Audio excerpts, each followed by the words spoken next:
안녕하세요. 딥다이브입니다. 당신의 시간을 아껴드릴 핵심 정보 오늘도 파헤쳐보겠습니다. 네, 안녕하세요. 오늘은 그야말로 격변하는 글로벌 경제 그리고 투자 전략을 어떻게 다시 짜야 할지에 대한 이야기입니다. 특히 블랙록의 웨일이 분석을 중심으로 왜 예전 경제 공식들이 잘 안 통하는지, 이게 지금 시장에 어떤 의미인지 좀 깊게 들어가 보려고요. 네, 아주 중요한 시점이죠. 준비되셨죠? 그럼 바로 시작해보겠습니다. 우선 그 웨일이 분석의 핵심 아이디어, 장기 거시 경제 앵커의 상실, 이거부터 좀 짚어주시죠. 뭐랄까, 예전에 믿고 따르던 별자리나 나침반이 있었는데 이젠 좀 희미해졌다, 이런 느낌인가요? 네, 정확합니다. 아주 좋은 비유예요. 경제의 방향을 가늠하던 그 전통적인 기준점들, 닷들이 이제 좀 제 역할을 못한다는 뜻이죠. 예를 들면 중앙은행이 물가 확실히 잡을 거다, 이런 믿음, 인플레이션 앵커라고 하죠. 그게 예전 같지 않고요. 네, 그렇죠. 또 AI 같은 기술이 막 나오는데 이게 성장을 얼마나 끌어올릴지 사실 기대도 크지만 불확실성도 엄청나잖아요. 성장 앵커도 흔들리고요. 맞아요. 가늠하기 어렵죠. 그리고 정부 부채, 특히 미국 보면 엄청나게 들었죠.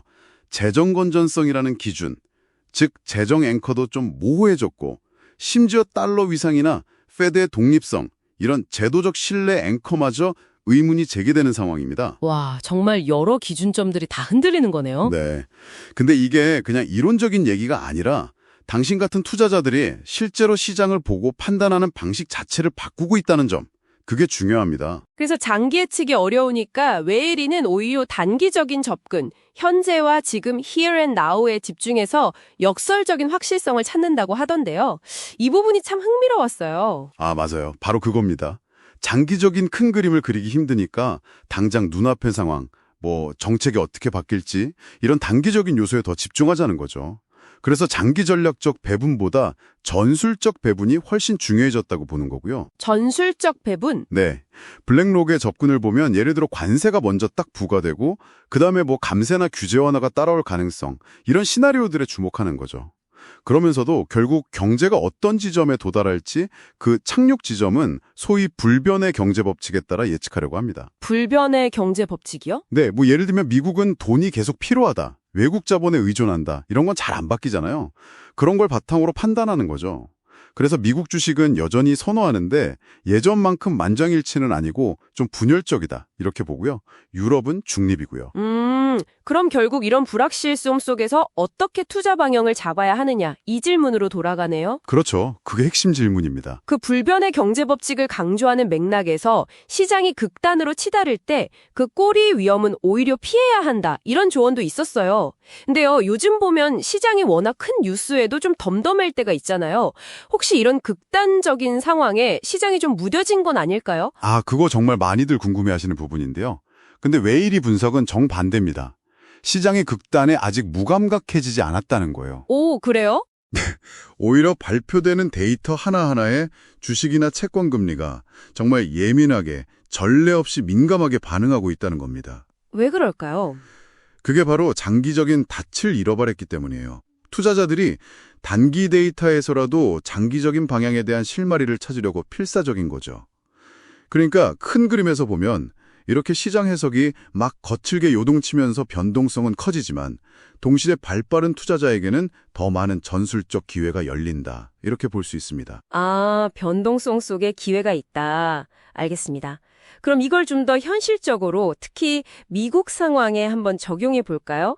소스트를 보면 노동시장 아직 괜찮아 보이긴 하는데 둔화 신호도 좀 보이고 곧 중요한 고용지표도 나오잖아요. 네, 맞아요. 그리고 세금 법안 관련해서도 불확실성이 크고요.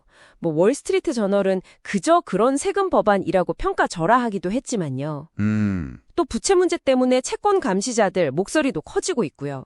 이 모든 것의 중심에 페드가 딱 끼어 있는 형국이고요. 네, 맞습니다. 페드 입장에선 정말 매우 어려운 위치에 있는 거죠.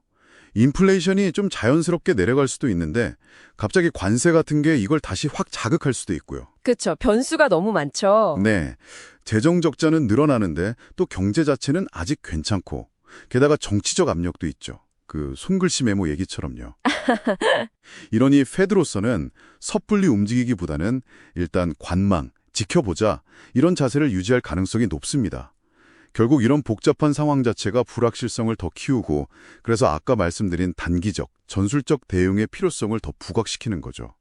당신의 투자 결정에도 당연히 영향을 미칠 수밖에 없고요. 네, 오늘 딥다이브 내용을 한번 정리해 보겠습니다. 경제를 읽는 전통적인 그 앵커들이 힘을 잃었다는 게 핵심이었죠. 네, 그렇습니다. 그래서 대신 변하지 않는 불변의 경제 법칙에 기반해서 좀 더 전술적이고 단기적인 접근이 중요해졌고요. 시장은 데이터나 정치 상황 변화에 아주 민감하게 반응하면서 변동성이 커졌지만 이게 또 새로운 기회가 될 수도 있다는 점. 맞아요. 위기이자 기회인 셈이죠. 특히 미국 경제는 정책 불확실성하고 페드의 딜레마가 얽혀서 더 복잡한 상황이라는 것까지 짚어봤습니다. 자, 마지막으로 당신에게 던지는 질문입니다.